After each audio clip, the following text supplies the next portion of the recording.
Shalom, Baruch Hashem, mais uma vez nós estamos aqui. Estamos fazendo a leitura do Sefer Bereshit, vamos dar continuação a Parashá Lech Lechá. Hoje vamos fazer a leitura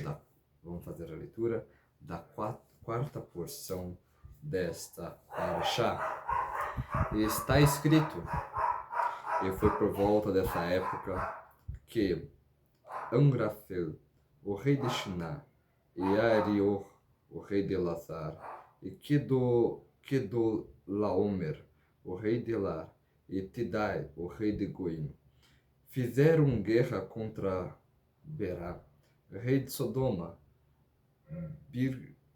Birsha, rei de Gomorra, Shivav, rei de Admá, Shemever, rei de Tsovoim, e o rei de Bela, agora Tsoar. Todos eles se juntaram no vale de Sidim, hoje o Mar Morto. Eles serviram Kedorlaomer por 12 anos, mas no 13º ano rebelaram-se. No 14º ano, Kedorlaomer, os reis e seus aliados vieram,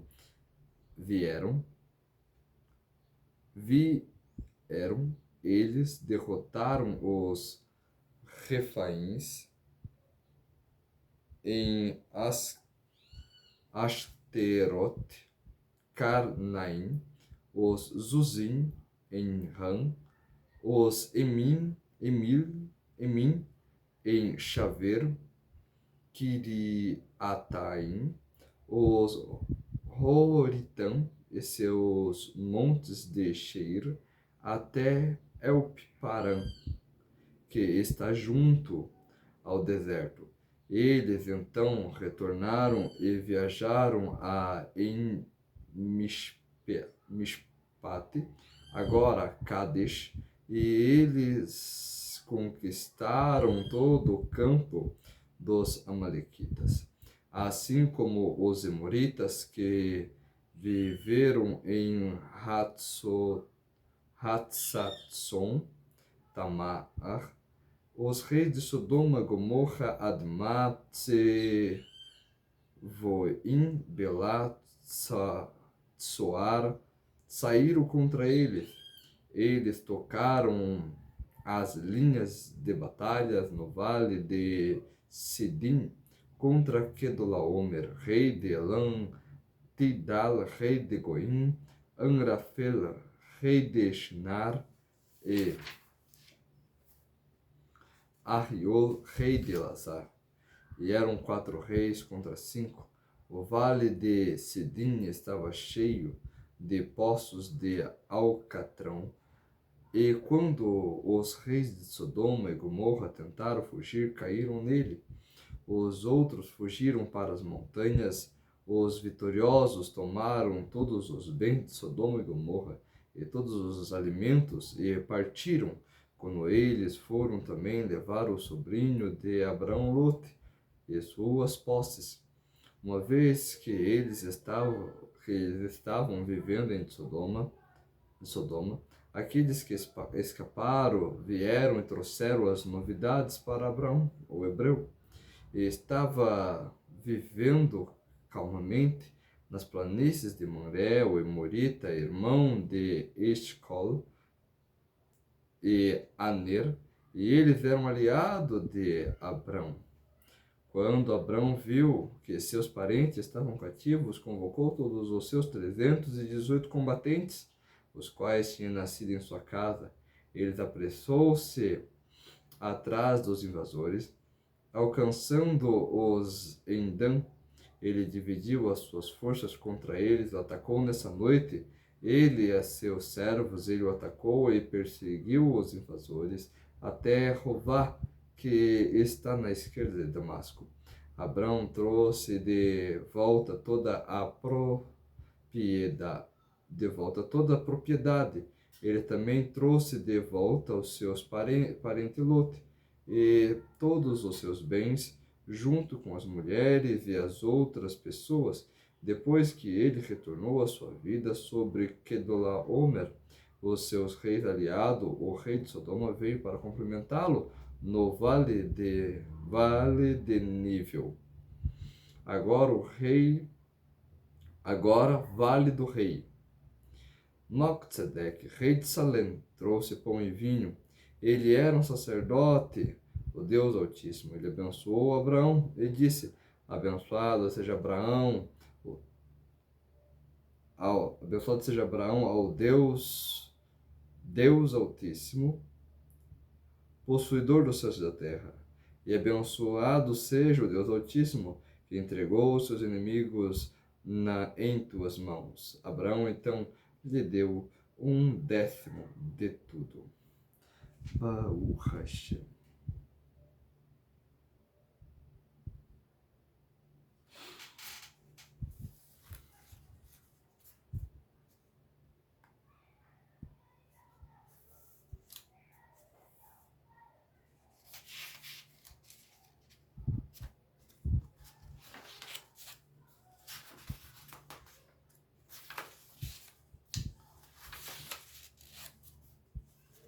Essa foi a quarta leitura do Sefer Bereshit da Parashá Lech Lechá. Nós vamos trazer agora também as palavras do Rashi, para nós tentarmos também nos aprofundar, entender exatamente todos esses significados dessas místicas uniões que nos foram revelados através desse texto. Baruch Hashem. Vamos ver.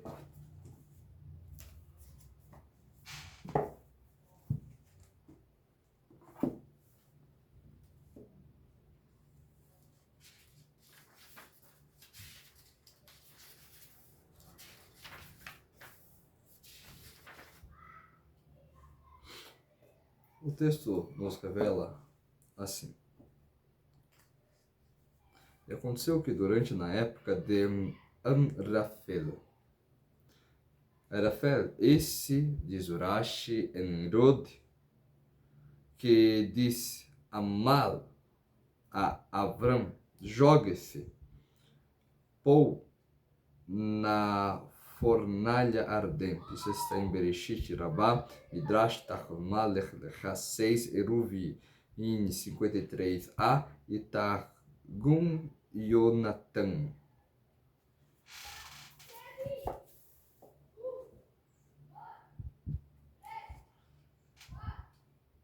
O texto diz assim: rei de Shinar, Arior,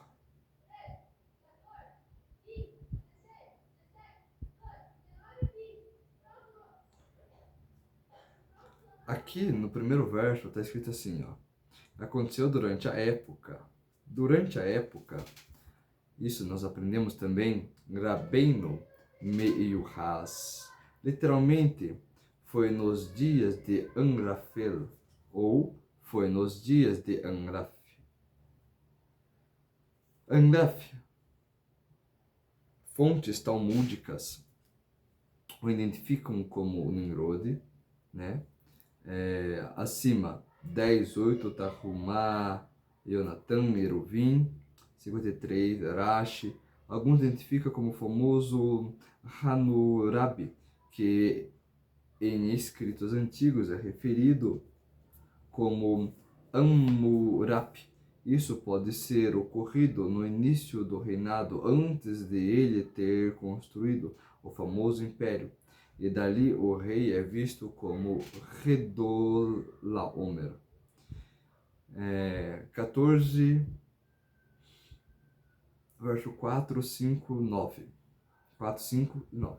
Contudo, uma vez que mais tarde ele se tornou famoso, a época é identificada com ele. Rei de Shinar. Shinar. Esse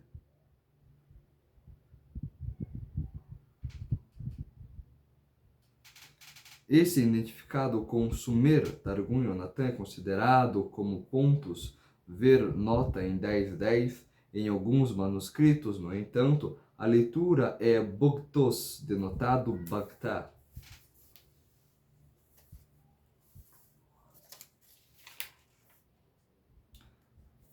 Então o texto diz assim: Arior, um rei de Larsa, pelo nome de Eriaco, é encontrado em escritos antigos, mas foi mais tarde também um nome popular. Nós podemos conferir isso em Daniel,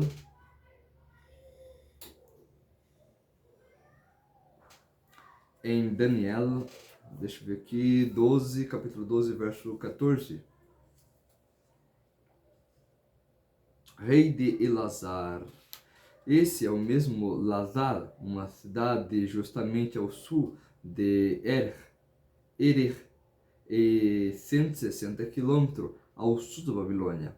Era o maior centro do poder nos tempos antigos. Ver nota em capítulo 10, 22.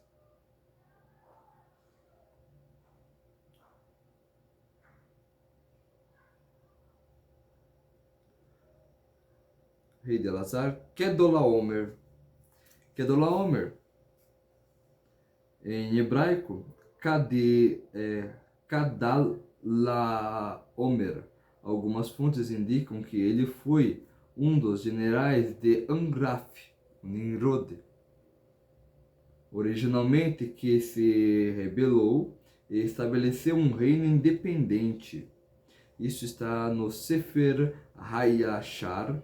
O nome em si é hebraizado de Kudush, servo de, e Lagamar, o nome de uma deidade elamita.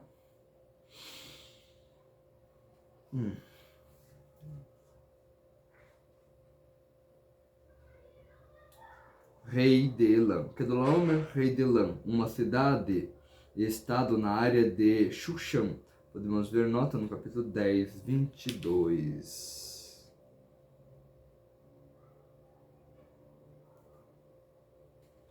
Rei de Elam e Tidal. Tidal, ele pode ser identificado com Tudgihala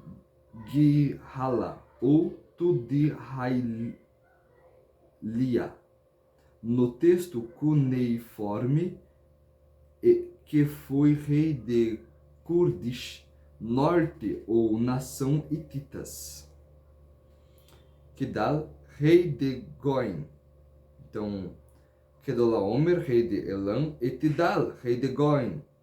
Goim, literalmente nação ou hordas, ver Targum. Isso pode identificar que ele foi rei sobre um número de nações, ou talvez rei bárbaro. Outros interpretam Goim como o nome de um lugar. Urash pode ser identificado como Gutium no Kurdistão. Ver Josué 12, 23. Urash diz assim: rei de Goim. Há um lugar chamado Goim porque as pessoas de muitas nações, Goim, se reuniram e coroaram sobre si um rei chamado Tidal. Bereshit Rabá 42, 4. Isso aqui é interessante, porque isso faz nos lembrar de quem? Do Brasil. Brasil é uma junção de de povos. Ou seja, nós temos aqui povos que vieram da Alemanha, povos que vieram da Holanda, povos que vieram da Itália, povos que vieram de Portugal, tivemos povos que vieram da Espanha, tivemos povos que vieram de várias regiões africanas, povos que vieram do Japão, povos que vieram da China. É interessante porque aqui nós temos uma diversidade cultural muito grande, muito parecido com Goiânia. Como o Urash traz, Goiânia é um lugar onde vários povos se juntaram e então eles constituíram ali um rei, colocaram um rei sobre si e tal. Ele, ou seja, uma espécie ali de um estado democrático, né? Eles juntaram quem era melhor, viram entre si quem era a melhor pessoa, votaram, colocaram lá e Baruch Hashem, né? Então é muito parecido aqui também com o nosso país, né? Nesse aspecto, talvez. Vamos continuar, Baruch Hashem. Vem o verso e fala assim para nós, no verso 2. Eles fizeram guerra contra Berá. O Rashi diz, o Bet de Berá tem o valor numérico de 2. Irá significa mal, ou seja, mal duas vezes. Mal para os céus e maus para as pessoas. Olha que interessante. Isso é profundo. Eles fizeram guerra contra Berá. Eles fizeram guerra contra o mal o mal das pessoas e o mal dos céus. Veja que interessante, né? Tarma lecha. Isso é importante dizer porque o quê? Porque se a gente for olhar quem eles estão atacando, eles estão atacando Sodoma e Gomorra. E Sodoma e Gomorra, a gente falou que eles pecavam. Olha que interessante. Eles pecavam, eles eram no verso 13 do capítulo 13. Aqui diz o seguinte: eles eram perversos lá atrás com seus corpos. Eles pecavam contra as pessoas com seus corpos. E eles eram pecadores com o seu dinheiro. Eles não davam tzedakah, eles faziam o pobre sofrer, eles faziam maus para os céus. Porque os céus derramam o sol sobre o justo e o ímpio, e a chuva sobre o justo e o ímpio. Mas as pessoas de Sodoma, eles só utilizavam o seu dinheiro para si. Então, para os céus, eles eram maus. Então, quando diz Berá, e Urashi traz essa explicação, isso alude que aquela guerra não começou apenas porque eles pararam de pagar os impostos, mas por causa que as próprias nações vizinhas também não concordavam muito com aquilo que aquelas pessoas daquele lugar estavam fazendo. Mas vamos nos aprofundar melhor aqui para entender. Veja só.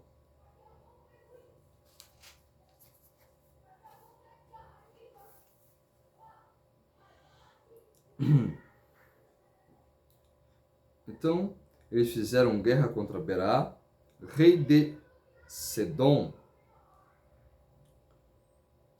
Sedom.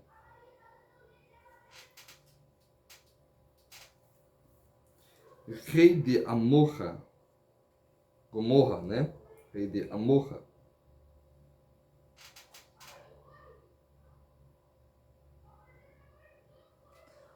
Sodoma. Tsevolim. Nós podemos ver uma nota acima no 10:19, também Deuteronômios 24:2, 22 e Oséias 11:8.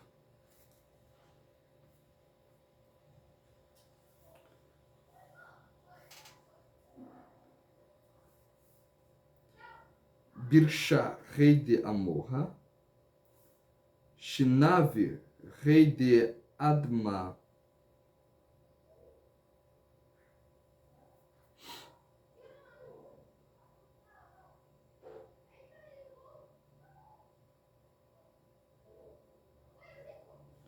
Shemefer, rei de Tsevoim, e o rei de Bela, que é Tsoar. Tsoar, nós podemos ver no capítulo 13, verso 10, o nome foi mudado depois que outras cidades foram destruídas. Está no capítulo 19, 22. Bela foi ainda mais usada como um nome. Isso nós podemos ver no 36, verso 32. Então,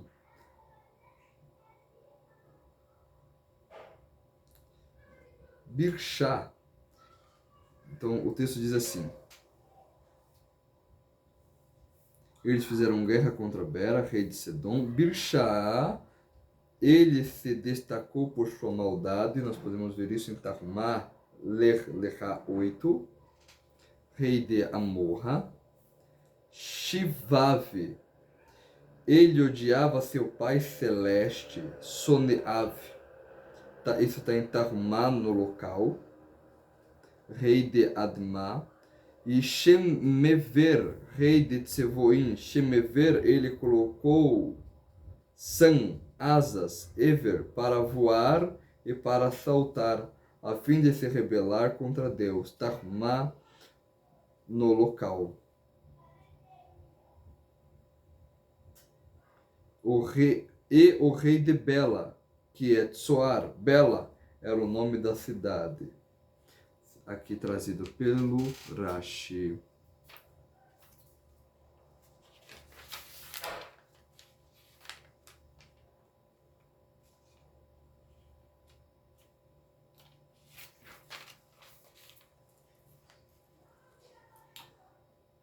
Ele era rei de Tsoar. Bela, que é rei de Tsoar. Bela, ela foi usada como um nome, né? Como um nome moabita. Nós podemos ver isso em Deuteronômios capítulo 2, verso 11. Eles viram no qual foi mais tarde o território de Moab. Ver na próxima nota, né? Shave Kiriataim, uma antiga cidade de 13 quilômetros ao leste do Mar Morto, 8 quilômetros ao norte do rio Amron e 107 quilômetros ao sul de Ram, literalmente a planície de duas cidades. Ficavam na fronteira de Moab, Ezequiel 25:9, Jeremias 48:1 e 2, e capítulo 23 capítulo 48, verso 1 e 2, e verso 23 e 24. Mais tarde tornou-se parte do território de Reuben. Isso nós podemos ver em Número, capítulo 32, verso 37, e Josué e Yoshua, capítulo 13, verso 19.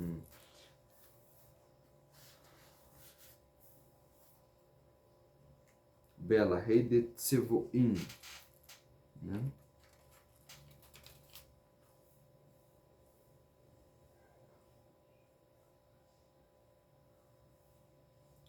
Esses juntaram-se no vale de Sidim. Deixa eu ver aqui, peraí. Esses se juntaram no vale de Sidim, que é o Mar de Sal. O vale de Sidim traz Urashi assim. Esse foi o seu nome, porque havia muitos campos, Saadot nele, Targum Unkelos.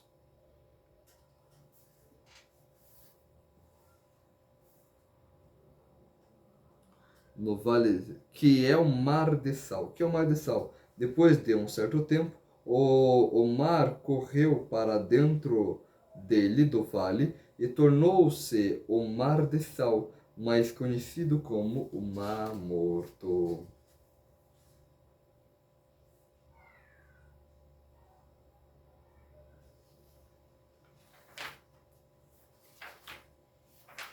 O Midrash Haggadah Bereshit Rabbah 42:6, no entanto, afirma que as rochas ao seu redor se dividiram e os rios correram para dentro dele.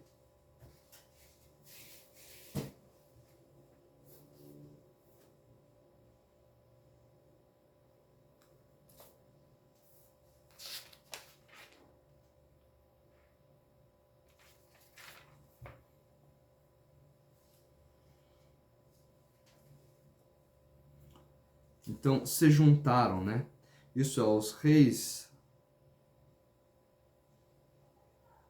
todos se juntaram no vale de Sindim, ou seja, os reis de Sodoma e seus satélites, fizeram um tratado para servir Kedorlaomer, e esse tratado foi feito no vale de Sidim. Isso traz Urashi. Outros dizem que as 5 cidades fizeram um pacto de defesa mútua nesse vale. Outra possível explicação é que elas se uniram para a guerra no vale de Sidim. Nós podemos ver isso no capítulo 14:8. O vale de Sidim após a destruição da área, foi submergida para se transformar no Mar Morto. O nome Sidim é a raiz de Sadad. Isaías 28, 24, Oséias 10, 11, ver também a raiz da palavra Sad no campo de Hakdah. Dali Onkelos traduz como Vale dos Campos ou o Campo dos Vales.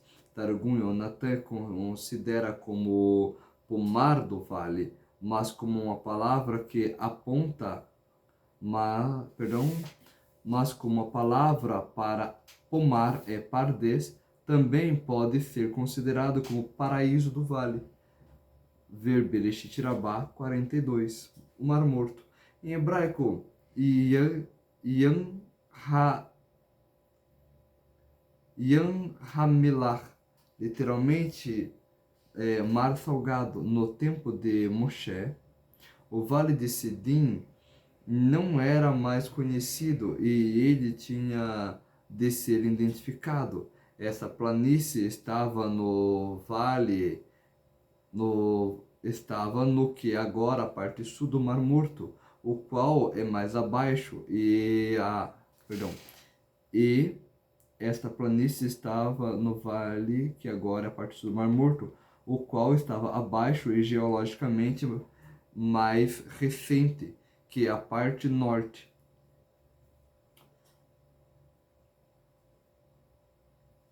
Então, o texto diz assim: eles serviram Kedolaome. Eles, elas, isso é as 5 cidades da planície.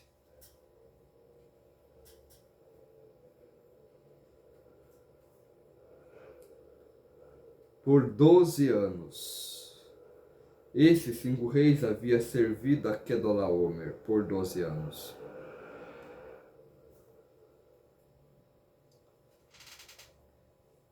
E por 13 anos rebelaram-se.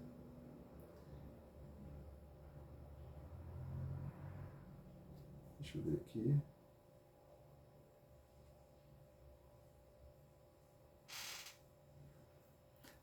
Décimo terceiro ano, de acordo com outros, então por 13 anos elas se rebelaram. Bereshit Rabá 42. De acordo com outros, a servidão começou imediatamente após a Torre de Babel. Isso está no Seder Olam, Rabá 1, Shabat 11a, Rashi.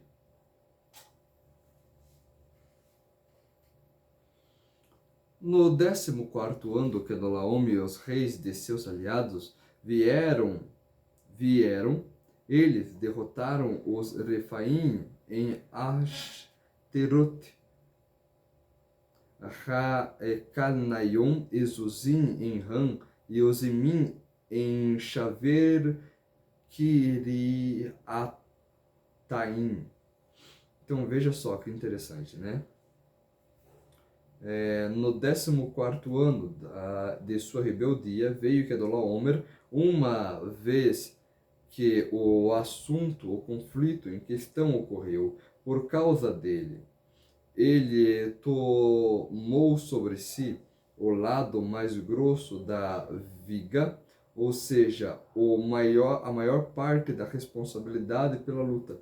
Bereshit Rabá 42:6, o que nós estamos vendo? Que isso aqui são consequências do que aconteceu na Torre de Babel. Então, assim que ocorreu a Torre de Babel, as nações do mundo se dividiram, e isso aqui é uma consequência. Existiam ainda nações que estavam unidas, estavam juntos, pagando seus impostos, tributos para um único regente, ou seja, das casas maiores, pagava tributo para as casas menores. As famílias maiores recebiam os tributos das famílias menores. Porém, houve um período de rebeldia, de ódio, que eles não queriam mais ser devotos. Então, se começaram a rebeldia. Isso foi 13 anos depois da Torre de Babel, segundo algumas opiniões. Então, veja só. Diz assim: e os reis, esses são os 3 reis.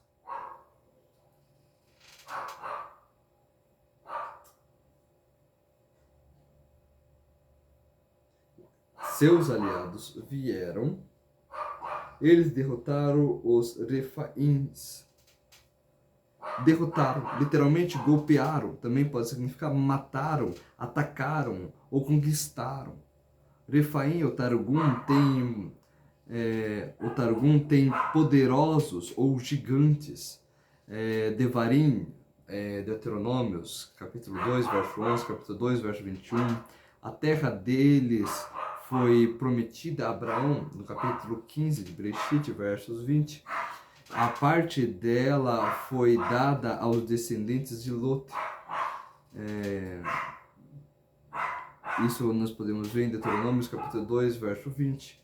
Og, um gigante reputado por ter mais de 3 metros de altura, foi tido como um dos sobreviventes dos Refaíns. Podemos ver isso em Deuteronômio 13, 11, Josué, capítulo 12, 4 e capítulo 13, 12. A terra deles foi mais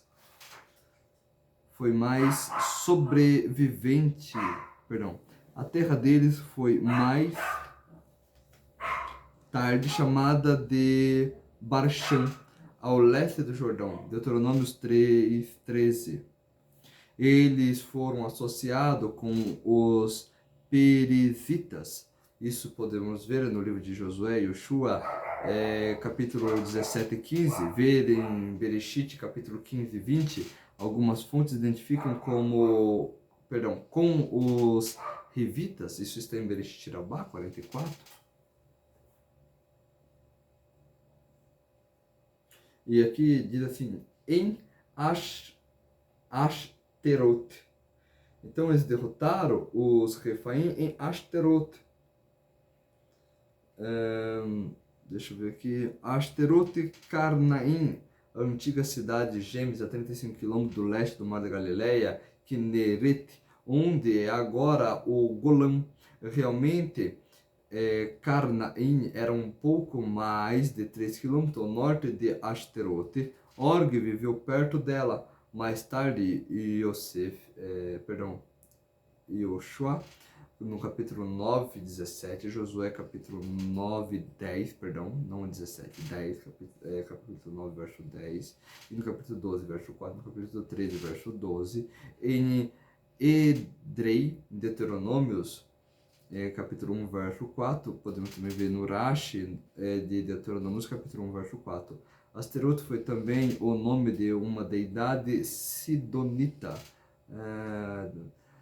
Isso nós podemos ver em 1 Reis, capítulo 11, verso 5. E tem mais ainda, vamos pular um pouco. Karnaim literalmente significa chifres duplo. Isso está trazido por Radak. E os reis e seus aliados vieram, e eles derrotaram os Refaim em Asterot, Karnaim, os Zuzins. Esses são os assim chamados Zanzumim. Isso está em Deuteronômio 2, verso 20. São identificados aos Zuzumim. Era o nome dado a esta raça de gigantes pelos Amonitas. Nós podemos ver isso em Deuteronômio 2, verso 20. O Targum considera como Takifim, literalmente poderosos. Em Han. Então eles derrotaram os Uzim em Han. Han é uma cidade distante, a 22 km do Rio Jordão e 40 km ao sudoeste de Asterot e Karnaim.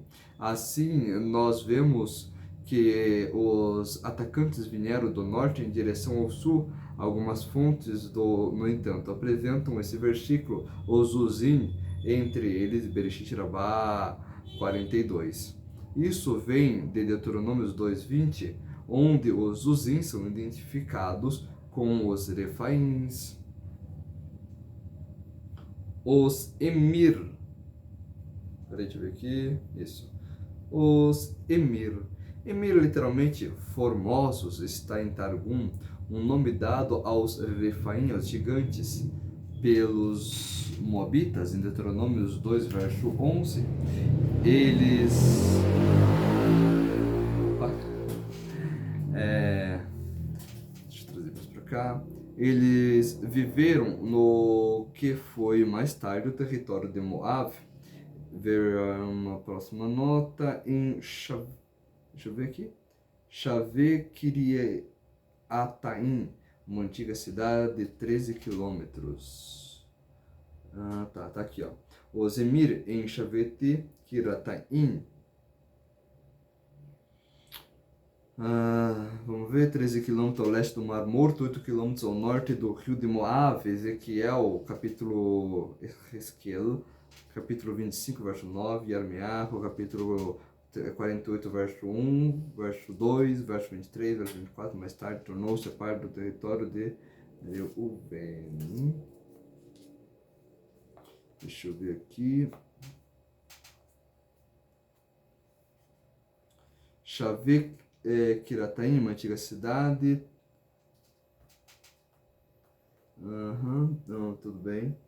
E os Horitas e seus montes de Sheir até a planície de Paran, que está junto ao deserto. Eles então retornaram e vieram a En-Mishpad de Kadesh. E eles conquistaram todo o campo dos Amalequitas, assim como todos os Amoritas que viveram em Hatzeteson Tamar. Então diz aqui o texto assim: e os Horitas,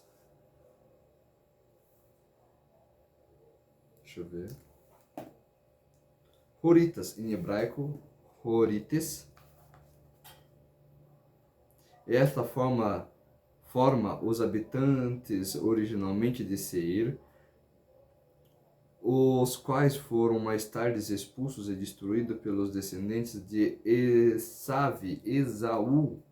Podemos conferir isso em Devarim, Deuteronômio, capítulo 2, verso 12, 2, verso 22. Em Bereshit 36, verso 8, Gênesis 36, verso 8. Seir pode ter sido dominado mais tarde, depois que os Horitas foram expulsos. Podemos ver isso em Bereshit 36, verso 27. Ver a nota em 36, verso 2. Então o texto diz assim: e os Haritas no monte de Seir até a planície de Paran. Planície de Paran, em hebraico, planície. De acordo com a tradução do aramaico, significa uma planície. Porém, eu digo que ela não significa uma planície, e sim que a planície de Paran fora denominada de El, e a planície de Mamré foi denominada de Elonei, e a planície do Jordão foi denominada de Kikar, e a planície de Shitim foi denominada de Avel, conforme consta Avel Hashitim. Da mesma forma, Baal-Gad era uma planície chamada de Baal, e embora todas elas sejam traduzidas pelo Targum como termo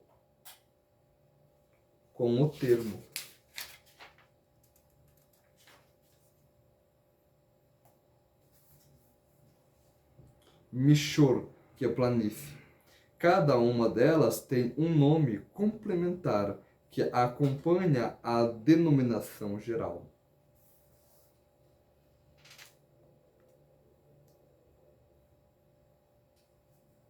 Que está junto ao deserto. Eles... só um minutinho aqui, deixa eu trazer mais uma coisinha aqui. Seir até Paran. Seir foi a área posteriormente ocupada por Esaú, como nós falamos, que ficava na região elevada ao sul do Mar Morto. Isso significa que os invasores contornaram o Mar Morto em direção ao oeste para chegar em Eli-Paran, ao ocidente de Seir. Eli é traduzido como planície. Eil é traduzido como planície no Targum, de acordo com isso. Ele pode ser associado à planície conhecida como Aravá, diretamente ao sul do Mar Morto. Ver abaixo, outras fontes consideram Terebinto de Paran, isso é o Rambam, Septuaginta, indicando um oásis ou bosque. Ele seria então relacionado à palavra Elon. Ver nota no capítulo 12, verso 6, ver Rashi, Targum, em Hezquiel 31, 14, Paran foi a área assentada por Ismael, 21, 21, versículo 21, 21. Estavam no caminho do Sinai, em Bamidbar 10, 11, aonde os espiões foram enviados através do deserto de Tzin, em Bamidbar 13, 3 e 21. Capítulo 13, verso 3 e verso 21. O Aravá está entre Paran e Tofel. Isso está em Devarim, capítulo 1, verso 1. No deserto é trazido para nós. Junto ao deserto. Provavelmente o deserto de Tzil. Então, aqui diz assim. Junto ao deserto, ao lado do deserto, como ao lado deles, Vav está a tribo de Menachem. Podemos ver essa fonte no Targum 1, eles então retornaram.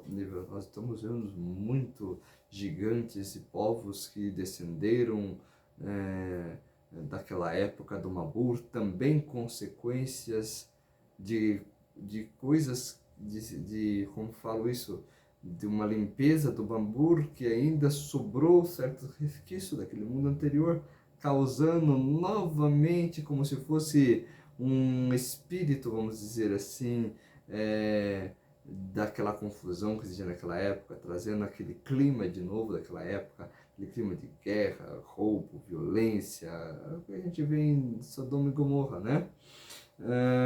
Então diz no verso 7, e eles então retornaram e vieram em Mishpat,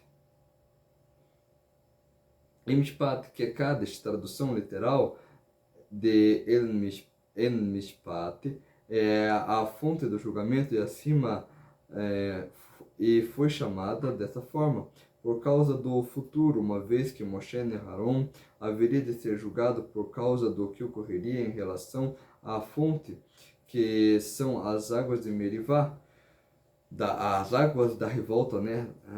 Tarmá, Lech Lechá, 8. Únculos traduz conforme seu significado simples, águas da disputa, o lugar aonde as pessoas da província se reuniram para julgar todos os litígios. Então é onde tinha um grande tribunal. Mishpat, né? É literalmente o poço da decisão ou o poço do julgamento, que é Kadesh, que eles conquistaram todo o campo dos Amalequitas. O campo dos Amalequitas. Amaleque ainda não havia nascido, mas esse nome foi dado por causa do que haveria de acontecer no futuro. Tarmá, no local. O que acontece? Esse texto foi escrito com Moshe, na época de Moshe. O Amaleque, vamos dizer assim, no momento da história aqui, o Amaleque ainda não existia. Nos dias de Moshe, algumas coisas já tinham mudado no mundo, o tempo passou. E esse é um ponto importante, né? Porque nos dias de Moshe já existia o povo de Amaleque. Então, nos dias de Moisés já existia povo de Amaleque. Foi colocado aqui, olha, onde hoje, conforme eu estou escrevendo aqui, existe povo de Amaleque. E em algumas outras coisas foi por inspiração divina. Porém, uma coisa que é interessante que vou ver aqui na nota que o Urash traz, o Urash é uma pessoa que tinha muita inspiração divina e ele também traz alguns comentários dele baseados na própria inspiração divina. Então, é por isso que os comentários do Urash são tão profundos, às vezes, trazendo um entendimento do texto assim, diferenciado.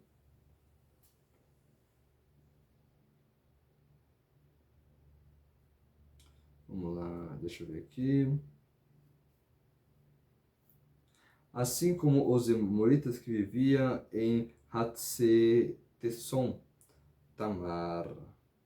Em Hatzetesson, esse é Enged, conforme está explicado em Crônicas 2, no capítulo 20, verso 2, a respeito de Jehoshaphat.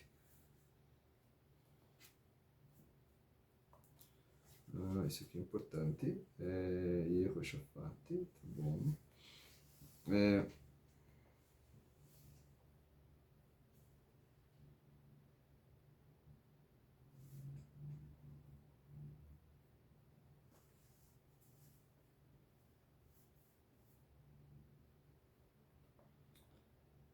O deserto de Kadesh. Esse é Kadesh Barnea. Comparar com Números, capítulo 13, verso 22 e 32, verso 8, o Targum expressa que Requem, no qual identifica Petrá, 69 quilômetros ao sul do Mar Morto, 16, 14, e capítulo 20, verso 1. Outros dizem que é uma área de 88 quilômetros ao sudoeste do Mar Morto, de Safot e Gitim, 22. O Malequita. Esses não, o que eu expliquei, o Maleque. Esse não foi os descendentes de Esaú. Isso podemos ver no Bereshit 36, 12. Uma vez que esse último nasceu muito depois. Pode-se denotar o campo onde Amalequitas viveram mais tarde. Nós podemos ver isso através do Rabak e do Rambam.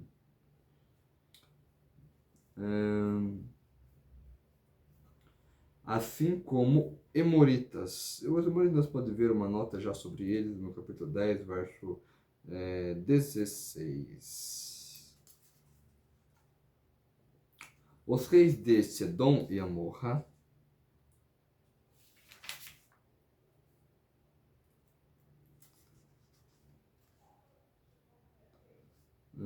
Deixa eu ver aqui. Sedom e Amorra. Adamat, Sevoim, Belá, Tsaor saíram contra eles. Eles colocaram as linhas de batalha no vale de Sidim.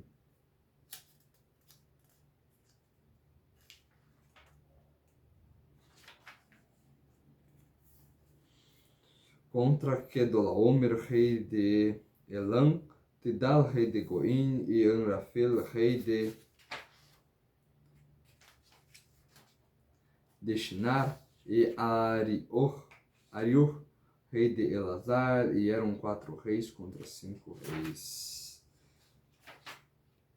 4 reis contra 5 reis. Mesmo assim, a minoria foi vitoriosa. Disso aprendemos que eram homens poderosos. Apesar disso, Avram não hesitou em persegui-los quando foi preciso para salvar seu sobrinho. Podemos ver isso em Bereshit Rabá 42, 7.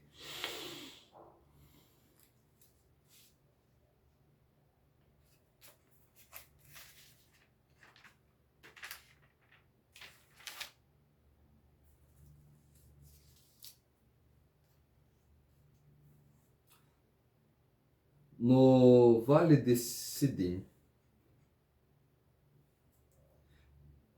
estavam cheios de poços de alcatrão. Poços de alcatrão. Havia muitos poços a partir dos quais eles tomaram a terra para argamassa e construção. Isso nós podemos ver no Targum, em Unclus. A explicação interpretativa do Midrash é que o barro era amassado às poças e que for necessário que ocorresse um milagre para o rei de Sedom conseguisse, o rei de Sodoma, né? Sedom conseguisse escapar de lá.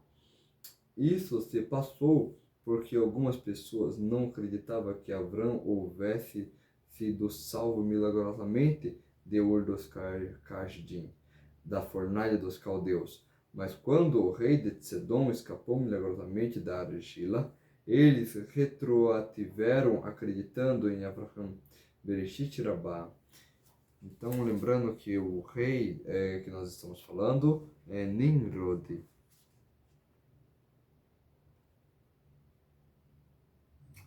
Ainda hoje, asfalto encontrado na região do Mar Morto. Os romanos se reverenciam a isso como Mer Asphaltites, mar de asfalto. E era conhecido que ele lançava massa de asfalto. Joséfo Guerras, capítulo, deixa eu não, 4, 8 e 4. Tacílio Histórias, capítulo 5, 9.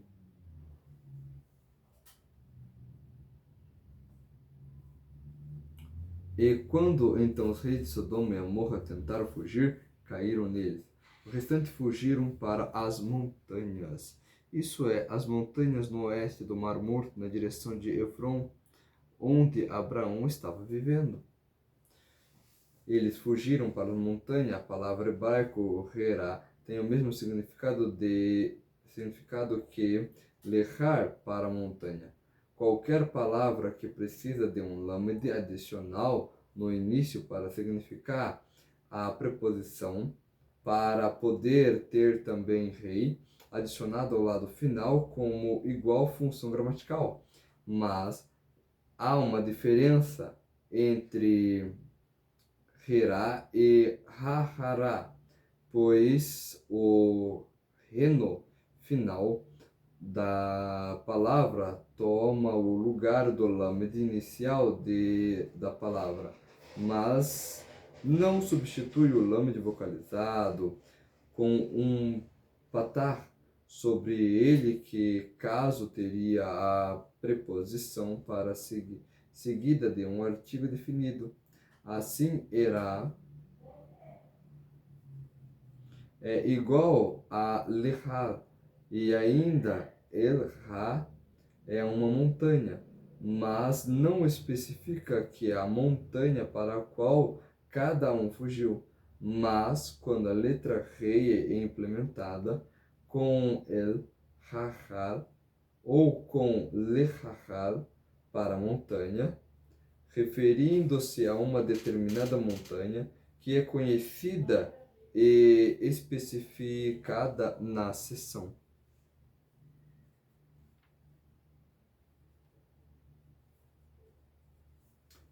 E tomaram todos os bens de Sedom e Amorra. Sedom, que ocasionou isso, ele, por que motivo ele foi levado cativo? Porque vivia em Sedom. Perishit Rabá.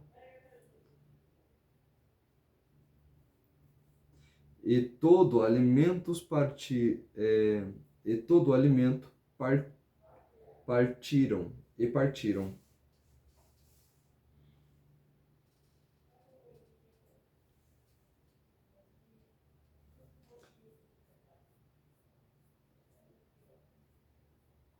levando o sobrinho de Avram, Lot, as suas posses, e se foram, e viviam em Sedom.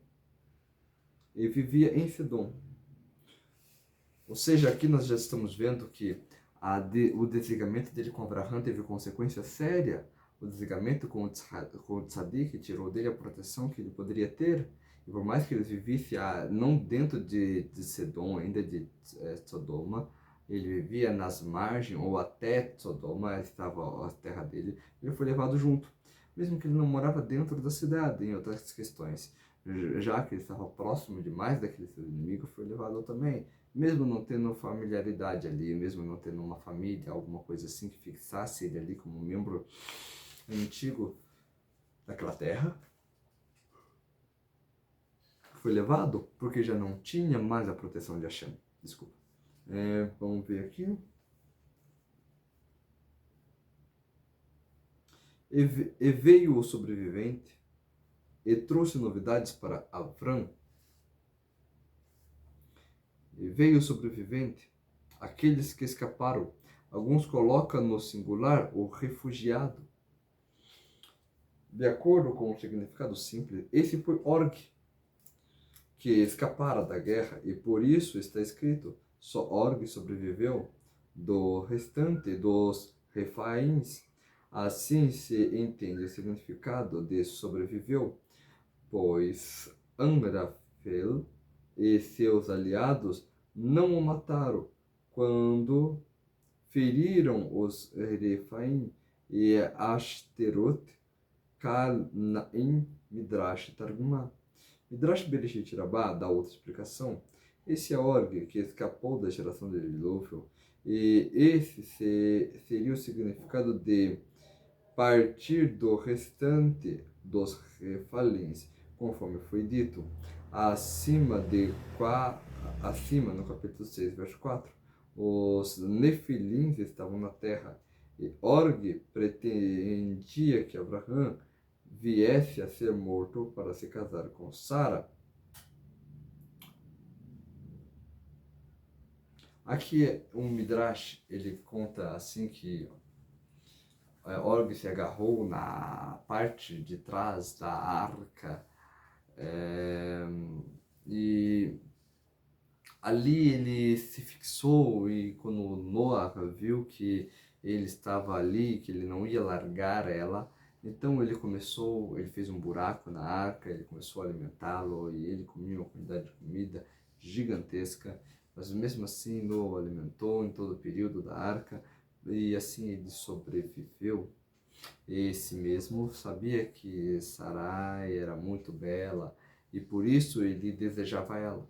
Então, quando ele foi trazer a notícia que Lot tinha sido cativo, ele, em seu coração, falou: talvez Abrão pereça e eu possa então me casar com Sarai sem que as pragas de Hashem me toquem. Porque todo rei que tocava em Sarai, que não conseguia tocar em Sarai, mas todo rei que tentava possuir Sarai, simplesmente era cometido muitas pragas. Org sabia do risco que ele podia correr. Então ele esperava que Abraão falecesse para que ele pudesse ficar com a donzela. Vamos dar continuidade, Baruch Hashem, né? O hebreu Ha-Ivrim, Abraham, o hebreu, Avram, o hebreu. Ha-Ivrim, assim é chamado porque ele veio do outro lado, Me'ever, do rio Eufrates, Bereshit Rabbah, 42, 8.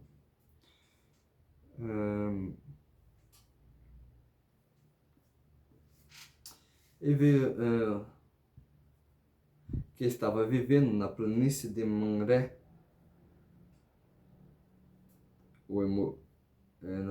calmamente, né? Vivendo calmamente.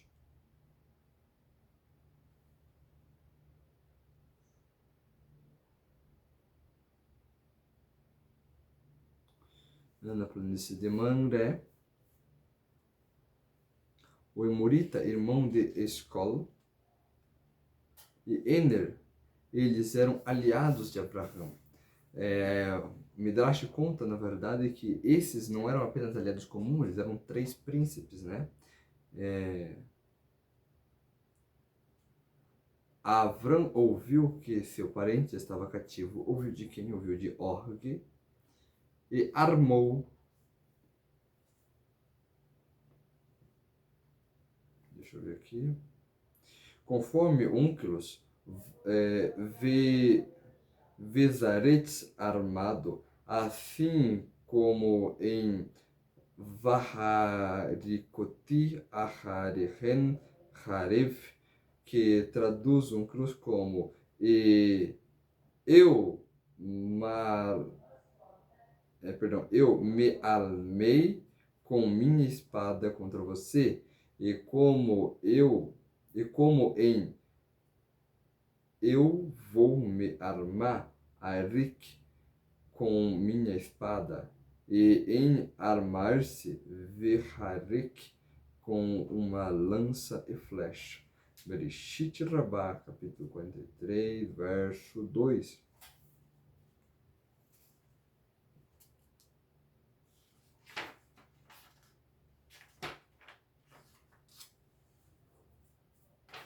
(318 combatente, em hebraico, Hanirav, mas está escrito Hanirá no singular, seu homem treinado. Esse é Eliezer, a quem ele, Abraham, havia treinado para realizar os mandamentos. Hanirav é uma expressão de iniciação, do preparo de uma pessoa ou de um utensílio para o ofício para o qual ele está designado a assumir. Assim como treinar Hanor, uma criança, ou em dedicar Tarkat, do altar, ou em dedicar Hanukkah, do templo, o que em francês medieval é chamado de enseigner, instruir, treinar. 308. Nossos sábios disseram que isso se refere somente a Eliezer, pois esse é o valor do numérico do seu nome. Bereshit Rabá 403, 2. Nedarim 32a.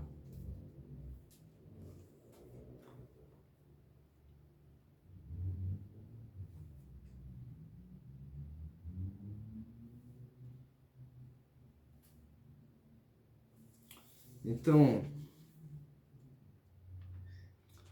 ele se apressou através da explicação do Targum, ou armou através da explicação do Bnei Ezra, combatentes através do Bnei Ezra, ou estudantes, aluno, através do Rashi. Em resumo, o que acontece aqui é que tem duas histórias, uma sobreposta em cima da outra. Realmente, Eliezer, o valor numérico de seu nome é 318, significando que Eliezer se armou e foi enviado por Abraham primeiro. E por que Abraham não levou mais estudantes, mais pessoas? Ele levou posteriormente 318 homens. O que isso significa? Significa que naquele momento, quando o Org chega, Abraham estava fazendo uma cerimônia muito importante que ele considerava naquela época, algo que ele tinha recebido por inspiração divina, que seria futuramente uma cerimônia chamada Pesach. Pesach é o momento da saída do Egito, o momento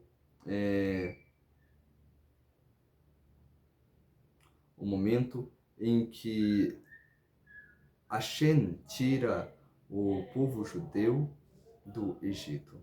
Aqui precisa se trazer uma explicação importante. Só um minuto, deixa eu ver. Abraham, ele conseguiu perceber, foi ele que escreveu o livro chamado Sefer Yetzirah. Ele conseguiu perceber que as estrelas estavam ligadas as mazalot, as constelações estavam ligadas ao mazal, à sorte, ou seja, significando que a providência divina, quando ela vem para esse mundo, as ordens de Deus quando vem para esse mundo, ela passa por certos, vamos dizer assim, instrumentos, ferramentas que executam essa vontade divina na Terra, fazendo assim com que a sorte elas dependa das mazalot, das constelações para funcionar. Ele percebeu que essas constelações elas não têm um poder próprio, que o que vitaliza elas na verdade é Hashem. Então ele percebeu que cada constelação, cada um dos 12 signos, ele é na verdade preenchido por uma luz divina que é permeado através de uma permutação do Shem Havaiah, do tetagrama. E ele percebeu que no mês de abril, o mês de Áries, é quando o tetagrama das permutações, é quando o tetagrama ele assume a forma do Yud, tracinho rei, tracinho Vav, tracinho rei, ou seja, enquanto nos outros meses não tem, você vai ter outras combinações do tetagrama, no mês de abril, essa é a combinação que aparece.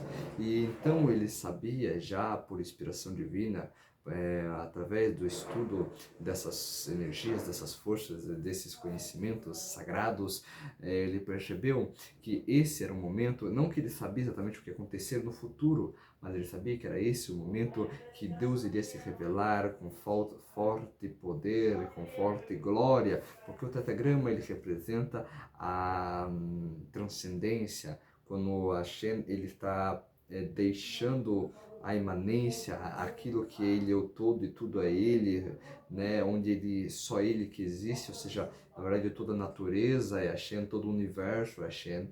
Então, quando se fala que Hashem está se vestindo no tetagrama, é que ele está deixando dessa vestimenta da emanência, onde está imanente dentro de todas as coisas que existe, e sim que ele começa a quebrar as próprias regras, ou seja, o tetagrama significa que ele começa a transcender além do natural, ou seja, Abraham sabia então que através desse momento se precisava glorificar alguma coisa, glorificar o que? O nome de Hashem, o tetagrama que estava revelado naquele mês. Então, quando o orc chega, ele estava celebrando a Pessah. Por isso que é dito que Abraão cumpriu a Torá. Não necessariamente ele sabia sobre a história que ia acontecer depois dele, não necessariamente ele sabia de todo o futuro, mas significa que a essência daquilo que ele estava fazendo, o motivo que se celebra a Pessah, por causa que Hashem nesse mês trabalhou com transcendência. Aí ele saiu da matéria, ele passou no Egito, ele feriu os primogênitos e somente aqueles que tinham o sangue do cordeiro nos batendo sua porta foi livre. Então Hashem, ele Abraham, ele, através de entender sobre as constelações e saber que o símbolo do mês de abril é Áries, o cordeiro, então ali ele começou a preparar já uma celebração para glorificar o nome de Hashem que está relacionado a esse mês, e durante ele fazia essa cerimônia, que seria tipo quase uma peça inicial, futuramente viria a ser a peça, com todas as regras de peça. Então algo chega, anuncia que Lot estava nessa situação, então ele fala para Eliezer, vai na frente, em seguida eu vou. Então Eliezer vai na frente, e por isso os sábios do Talmud ele vem e trazem que 318 é os valores numéricos da palavra de Eliezer, significando que ele foi sozinho. Mas mais para frente, Abraham realmente reúne todos os seus alunos e vai depois que celebraram Pessah. Ou seja, eles terminaram o ritual que eles estavam fazendo e depois eles foram. Ou seja, ele não hesitou em mandar alguém, mas ele hesitou para poder terminar a reza, as coisas que eles estavam fazendo naquele momento. E por isso é dito, e Abraham cumpriu toda a Torá. É muito importante conhecer essas coisas. Às vezes, quando a pessoa, o rabino, alguém fala, né? Ele cumpriu a Torá, as pessoas já pensam que ele já sabia que Moshe ia abrir o Mar Vermelho e que ia ter a mitzvah do tzitzit, ia ter a mitzvah de isso e de aquilo, que Abraham colocou tzitzit e ele colocou... Não, não é bem por aí. Na verdade, é que a essência, os fragmentos que formam a Torá, Abraham conseguiu reconhecer... ele conseguiu reconhecer o Criador um só e encontrar o Criador um só com 4 anos de idade. Ele conseguiu reconhecer a essência de cada mitzvot, o porquê cada mitzvot é cumprida. Como que ele fez isso? Ele conseguiu reconhecer a necessidade que existe de a gente consertar certas coisas nesse mundo, elevar certas coisas nesse mundo, e que para fazer isso precisa de certas coisas.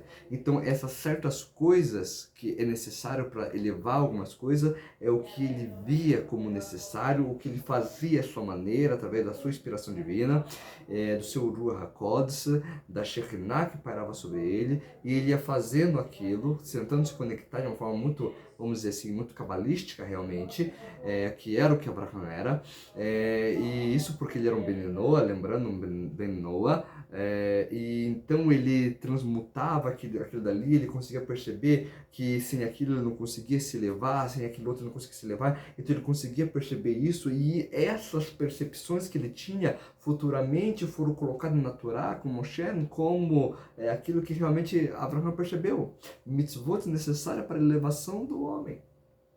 É algo magnífico. Não necessariamente ele sabia como Hashem ia escrever na Torá cada mandamento, como seria o nome deles e cada detalhezinho, mas ele conseguia perceber a essência deles. É uma coisa que também foi nos passada através do Rambam. Todos os mandamentos de ética e moral, Benoa deve cumprir. E a gente pensa, mas o que é ética e o que é moral? Como eu vou saber quando eu estou apropriadamente ético, quando eu estou apropriadamente moral?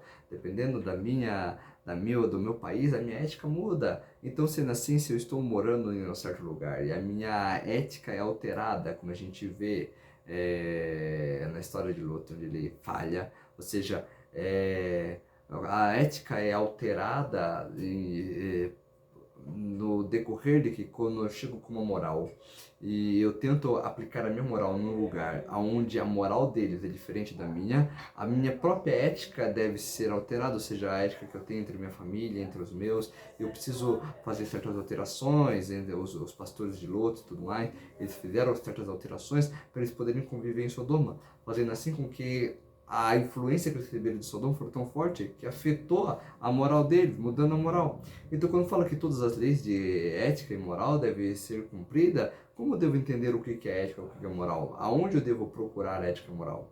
Talvez eu possa procurar a moral nos animais. Existem animais que os pais cuidam dos ninhos, e existem animais que as mães cuidam dos ninhos. Existem aves que os pais é que cuidam dos ninhos. Existem aves que são as mães que cuidam do ninho.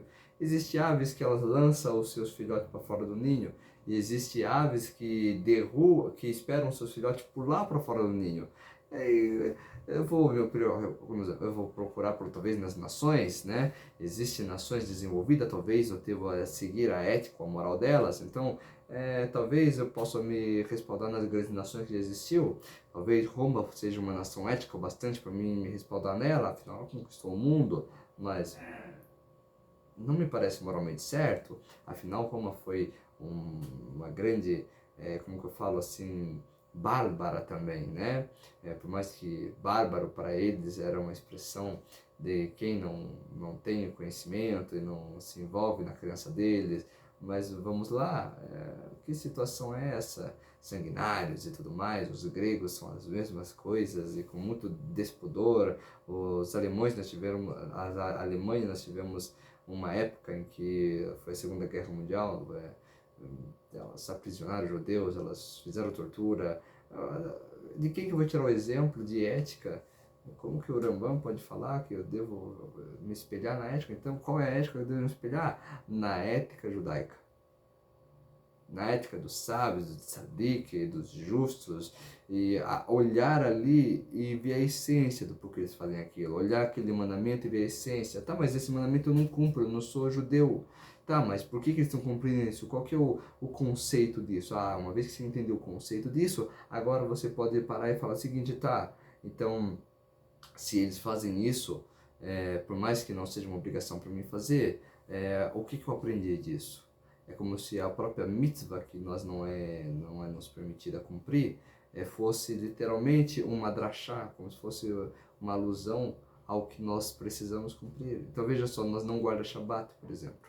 O judeu guarda, ele guarda o Shabat porque ele construiu o Mishkan, o tabernáculo, e os 39 trabalhos que foi feito no tabernáculo, o povo judeu não faz na terra de Israel, porque eles separam aquilo que é santo para Hashem no dia que é santo para Hashem, ou seja, fazer uma separação daquilo que é santo do que daquilo que é comum.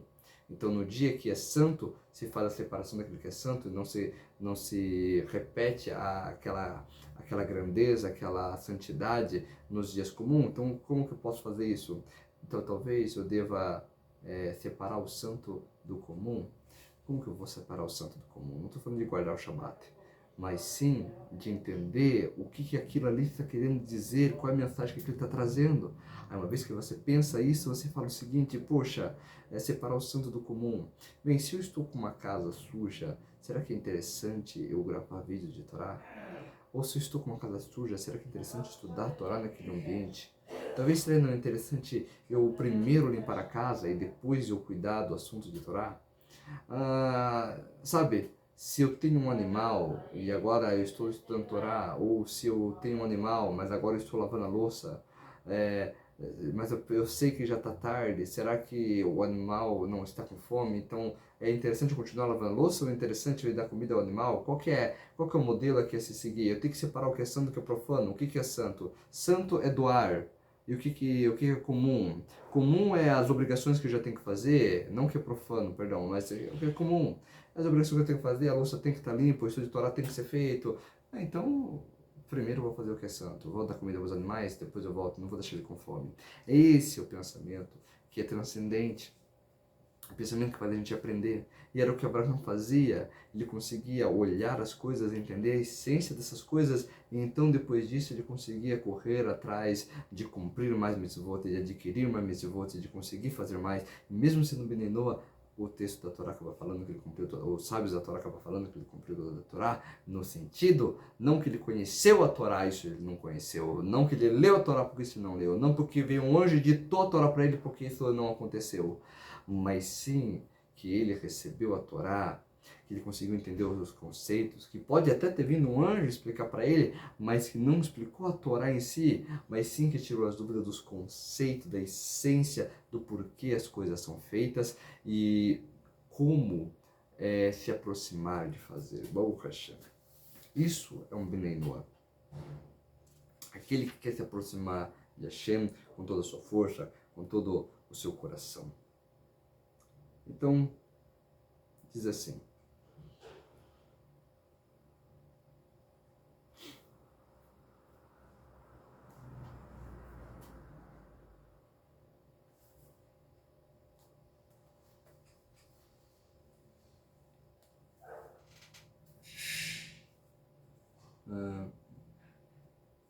combatentes, os quais tinha sido criado em sua casa, ele os perseguiu até Dan.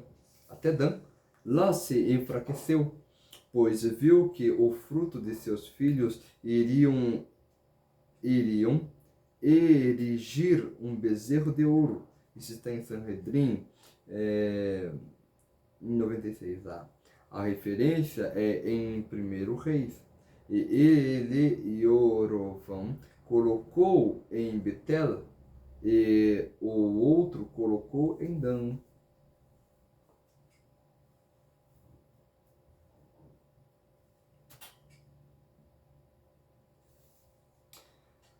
Dan, uma cidade do extremo norte da Terra Santa, 29 quilômetros ao norte do Lago Rolam, em 290 quilômetros ao norte de Hebron, deve ter sido assim chamada porque posteriormente recebeu este nome. Ou deve ter havido ali uma antiga cidade com esse nome, Hadak Tahum Yonam. Identifica Dan de Cesária, uma vez que Cesária distava cerca de 5 quilômetros ao leste de Dan. Ver Yoshua, Yoshua 19:47, Juízes 18:29, Saad identifica como o rio Banias. Isso indica que os invasores tinham colocado uma distância inicial de Avram, somente os alcançou em Dan. Ele e seus servos se dirigiram pela noite e os golpeou. Então, vamos ver aqui. Ele e seus servos se dividiram. De acordo com o significado simples do versículo, deve ser lido de forma inversa. E dividiram-se ele e seus servos contra eles durante a noite, como é habitual para os perseguidores, que se dividem atrás dos que perseguem, quando fogem uns para um lado e uns para o outro, à noite. Ou seja, Mesmo após o cair da noite, ele não deixou de ir em seu alcance. O Midrash Bereshit Rabbah 43:3 conta que a noite foi dividida na segunda forma, a sua primeira metade ficou para que ocorresse o milagre para Abraão, e a sua segunda metade foi preservada para o milagre que viria a ocorrer para seus filhos na meia-noite, quando saísse do Egito.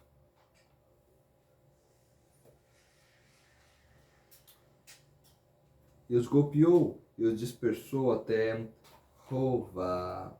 Não há lugar chamado Rová, mas Dan é chamado de Rová, culpado, ou causa da idolatria, por causa da idolatria que viria de ser praticada lá no futuro.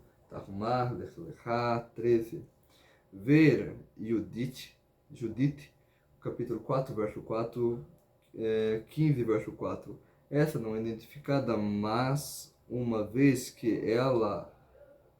eles estavam rumados para o nordeste, deveriam ser ao noroeste de Damasco, possivelmente no vale do rio Albaná, vem através das montanhas. O Targum coloca o norte de Damasco.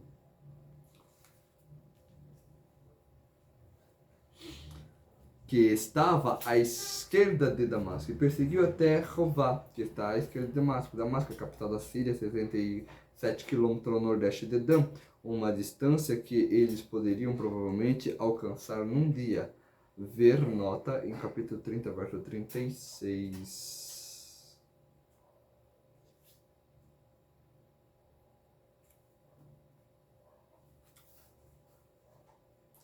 Ele trouxe de volta todos os seus bens. Ele também trouxe de volta o seu parente Lot e todos os seus bens junto às suas mulheres, junto com as mulheres, no plural, bens, junto com as mulheres e as outras pessoas. Depois que retornou de sua vitória sobre Cadorlaome e seus reis, o rei de Sedom veio cumprimentá-lo no vale de Shafer. Assim o seu nome, conforme Onkelos define, uma planície aberta, livre de árvores e obstáculo.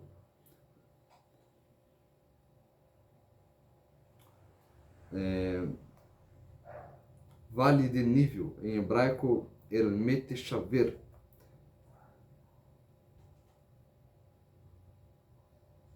Que é o Vale dos Reis, diz o texto. Vale de Shaver, que é o Vale dos Reis. O Vale dos Reis, Onkelos traduz como pista de corrida do rei, que tinha canim, hastes longas, que eram designadas para o rei, para o seu divertimento. Segundo a interpretação do Midrash Bereshit Rabbah 42:5 e 43:5, é um vale onde todas as nações em humanidade coroaram todas as nações em unanimidade coroaram Avraham sobre eles como um príncipe, um líder.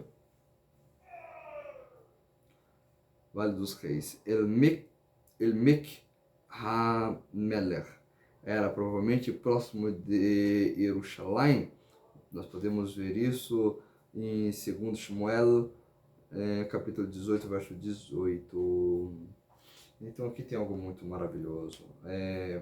Aqui nos é ensinado que Abraão foi coroado sobre eles como um príncipe, um líder. O que significa? Significa que os povos reconheceram que Abraão era uma pessoa excepcional no que diz respeito à guerra, não, no que diz respeito ao seu Deus, porque mesmo tendo um exército tão inferior quanto o dele, mesmo assim ninguém poderia duvidar daquilo que viram e ouviram sobre as histórias de Abraão, quando ele lançou de apenas pó, apenas areia, de um jarro e fez com que as areias se transformassem em flechas para destruir os seus adversários, mostrando claramente então o poder excepcional que existia em Avram através de seu Deus. Aí o texto diz: Malquitzedec, rei de Shalem, trouxe pão e vinho. Ele era um sacerdote de Deus Altíssimo. Malquitzedec, o Midrash afirma que era Shem, o filho de Noah, Tahumá, Yonam, Nedarim, 32b, e o Midrash Tehillim, 76:3. Usualmente transliterado Malquitzedec, literalmente rei justo ou rei de Tzedek. Ver nos Salmos 110:4, ele é identificado como Shem, filho de Noah. Targum Yonam Nedarim 32b. Urashi, contudo, ver no segundo Enoch, capítulo 25, verso 36, Tzedek era um homem de Jerusalém. Tzedek era o nome de Jerusalém. E Malquitzedec era um título dado ao rei como faraó do Mitzrayim, do Egito. Isso nós podemos aprender no Radak e também em Rabag, em Yoshua, capítulo 10, verso 1, em Isaías, né? Shayahu, capítulo 1, verso 26.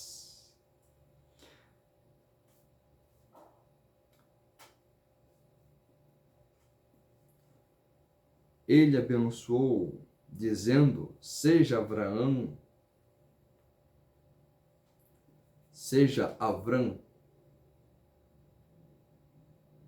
Ele abençoou dizendo: abençoado seja Avram, ao Deus Altíssimo, possuidor dos céus e da terra. E abençoado seja o Deus Altíssimo, que entregou seus inimigos em suas mãos. Ele deu o dízimo e entregou seus inimigos em suas mãos, e deu-lhe o dízimo de tudo. Veja só.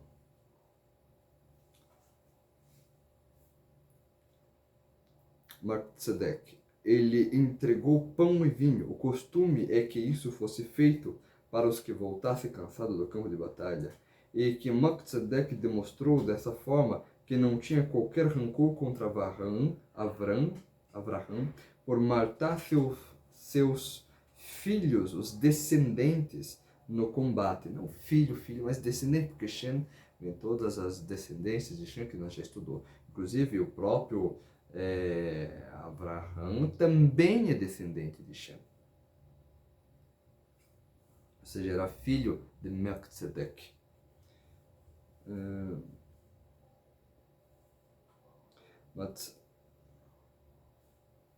Isso nós aprendemos no Tahumá Lecha 15.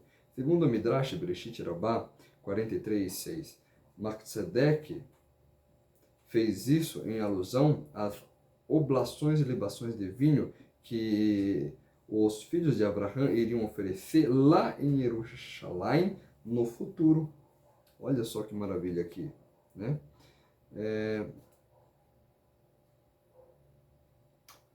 Aqui nós aprendemos uma outra coisa. O Bnei Noah, ele tem a permissão de oferecer sacrifícios, como Shem, Melquisedeque já oferecia, como o próprio texto vem e revela para nós nas Sagradas Escrituras aqui, onde diz que ele era um sacerdote do Deus vivo. E mais ainda, ele também fazia, através da própria interpretação aqui do texto, o comentário trazido pelo Rashi, isso é uma alusão à oblação e libação de vinho, atos que é feito. Inclusive, na terra de Israel foi encontrado templos monoteístas, na terra de Israel, em Jerusalém, referente àquela época, 4.000 anos, quando esse templo ele foi construído com locais de sacrifícios e tudo mais. E esses eram templos dos Bnei Noah. Então aqui nós também podemos ver através da história da arqueologia que os Bnei Noah estão aí praticando o serviço divino há pelo menos 4.000 anos na história. E por mais que em certo momento foi como se quase, vamos dizer, que o movimento Bnei Noah dormiu por um bom tempo, Baruch Hashem, depois do Rebbe de Lubavitch, esse movimento voltou a ganhar força e voltou a crescer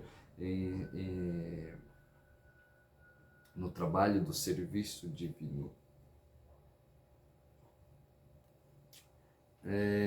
Aqui, ele abençoou, dizendo, abençoado seja Avram, ao Deus Altíssimo, possuidor do céu e da terra, possuidor do céu e da terra, ele os fez como em o Criador do céu e da terra. O versículo chama de possuidor, pois ao fazer, ele adquiriu para serem dele. E abençoado seja o Deus Altíssimo que entregou os seus inimigos em suas mãos, entregou em hebraico Magen, que entregou seu inimigo em eu lhe entregarei o seu inimigo, Amagenha, ó Israel.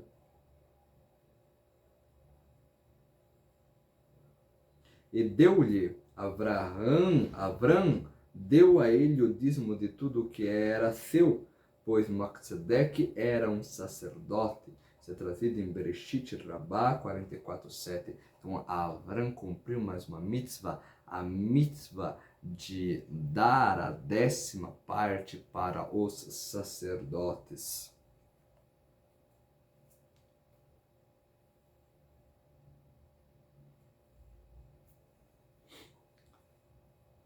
Aqui também é trazido no verso 18, que ele era rei de Shalem, Jerusalém. Isso nós podemos ver no Salmo 73, Tarumarashi e os Cifros da Antiguidade, capítulo 1, verso 10 e 2. E no verso 20 é trazido também: abençoado seja o Deus Altíssimo, que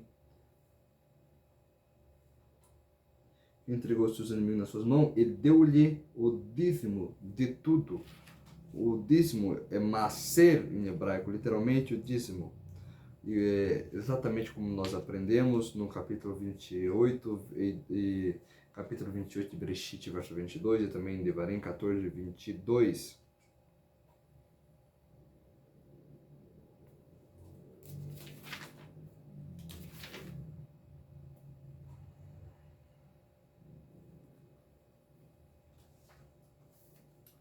Então aqui nós vemos não só que Avram era um homem grande, um justo sobre a terra, mas que existia um outro justo naqueles dias, seu parente, seu ancestral, que ele ministrava todo o trabalho de sacerdócio para o Deus vivo. É importante conhecermos isso, é importante nós nos apegarmos à Torá e saber que os Bnei Noah pode chegar no nível de ser um sacerdote do Deus vivo, um nível espiritual gigantesco que no povo judeu apenas uma única pessoa poderia ocupar esse cargo. Por mais que existem vários sacerdotes dentro do povo judeu, muitos sacerdotes, de fato, né, um grande sacerdote, ou seja, um sacerdote do sacerdote, né, um Kohen Gadol é só um que acontece por período. E é importante nós nos salientar, o Bnei Noah pode alcançar esse nível, desde que ele cumpra 7 mitzvot de Bnei Noah, as 66 ramificações, todas as variações dessas ramificações, dependendo das situações que nós estamos aplicando, né, podendo ter mais de 260 aplicações para 66 ramificações, e dentro do código de ética que nunca a gente conseguiu, pelo menos ver de forma trabalhada, tratada entre os Bnei Noah como um material didático, né, todo segmentado, tipo ponto 1, ponto 2, ponto 3. A gente ainda não viu isso, mas Baruch Hashem, nós talvez tenhamos a oportunidade muito em breve em nossos dias, com todas essas luzes divinas que estão vindo para o mundo através da revelação do único e verdadeiro Mashiach, que vai nos guiar também nessa jornada de aprendizado espiritual. E acreditamos claramente que o segmento de todos esses, o cumprimento de cada um com cuidado e servindo a Deus com alegria, servindo a Hashem com alegria, cumprindo as regras da manhã, as regras da noite, fazendo as leituras dos Terrilim, nós possamos alcançar alguma proximidade que nos remeta a isso. Muito cuidado com aquilo que a gente vê com os nossos olhos, muito cuidado com aquilo que a gente toca, muito cuidado com aquilo que a gente faz, porque a posição de um sacerdócio não é uma posição qualquer. Nós vemos que Avram também tinha esse tipo de postura.